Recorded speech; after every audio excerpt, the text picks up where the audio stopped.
পোনপ্ৰথমেতো মই বিটিচিবাসীলৈ আন্তৰিক শ্ৰদ্ধা আৰু নমস্কাৰ জনাইছোঁ।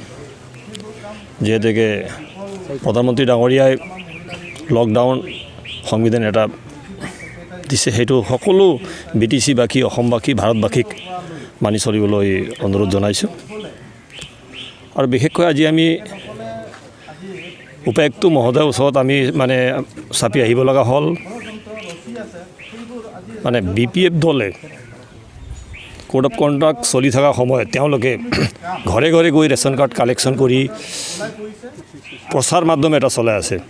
যিহেতু কৰোনা ভাইৰাছত হাজাৰ হাজাৰ মানুহ আক্ৰান্ত হৈ আছে, এটা ছ'চিয়েল ডিষ্টেঞ্চ ৰাখিব লাগে, কিন্তু তেওঁলোকে সেই আইন মানি চলা নাই।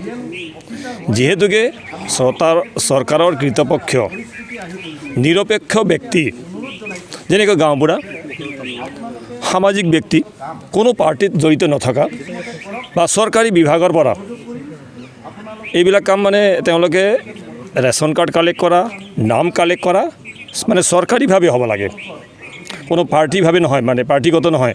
মই নকওঁ যে কোনো পাৰ্টিয়ে এইবিলাক কাম কৰিব নালাগে কোড অফ কণ্ডাক্ট লগাৰ পিছত।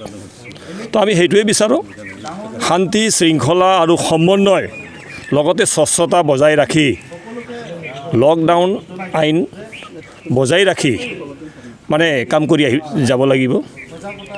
তো আমাৰ মেইন আজি উপায়ুক্ত মহোদয়লৈ আমি যে কমপ্লেইন দিব লগা হ'ল, একমাত্ৰ BPF দলে ঘৰে ঘৰে সোমাই, গাঁৱে গাঁৱে সোমাই তেওঁলোকে কাৰ্ড কালেকশ্যন, চাউল দিয়া, চাউলটো ভাৰত চৰকাৰে অলৰেডি 80 কোটি জনসাধাৰণক দিবলৈ এটা বাজেট বনাইছে অলৰেডি, ভাৰত চৰকাৰ আৰু অসম চৰকাৰ মিলি।